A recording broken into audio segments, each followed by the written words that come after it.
Welcome back, teacher. In module number 2, we are going to look at the first week of school. So what are the three components we're looking at? We're looking at classroom management, class materials and organization, and expectation for asynchronous activity.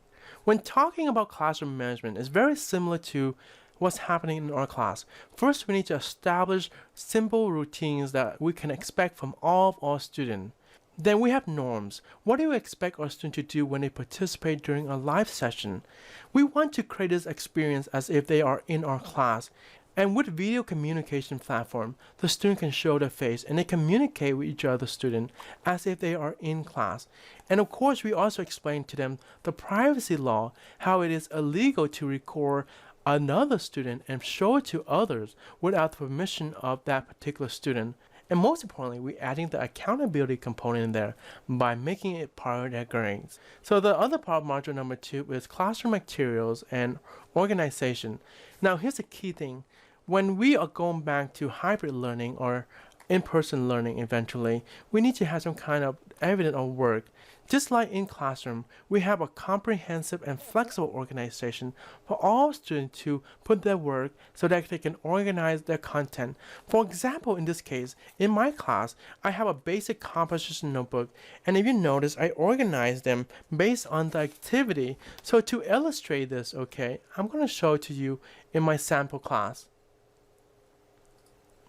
Right here, if you notice right here, I have 1-1, that's my table content. Then I have 1-2, so 1-2 would be lab safety notes, okay? And then if you notice, we have 2 of 1-2. That's okay, because if the student worked on the practice problem and they need to show the work, they just show on the same page. There's no need for a page for every single activity online. That would be too much work. And then 1-3, I have safety notes. And then 1-4, notice how I again organize by activity, right? In terms of the activity topic, to be exact, not just activity, but the topic of that activity. And on 1-4, I have lab equipment. And I make an assumption, what happened when a student need more space for lab equipment? Of course, they continue to the next page, but it's still 1-4. You see how that works? We organize it based on the activity that we provide online. So by naming our activity correctly, the student can use that as the table content. Then we move on to 1-5 and 1-6. And when the student come back to in-person instruction, they will have this composition notebook with them, and you're able to review all the content throughout the whole entire year for the high-stake test. Now let's look at the last component, and that is expectation for asynchronous activity. Having a consistent expectation for asynchronous activity is very important, because later on we're going to have something called live asynchronous activity, and we're going to show you how you do that later.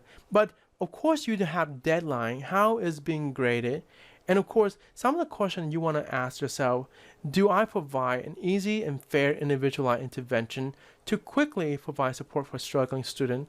Now, can student make up missing work for partial credit?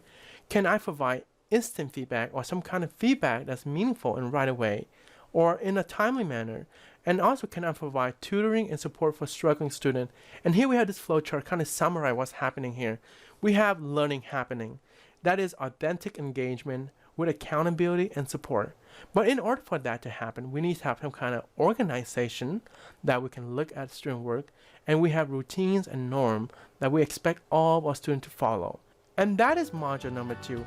How can we provide high quality of learning through organization, having routines and norms in our class?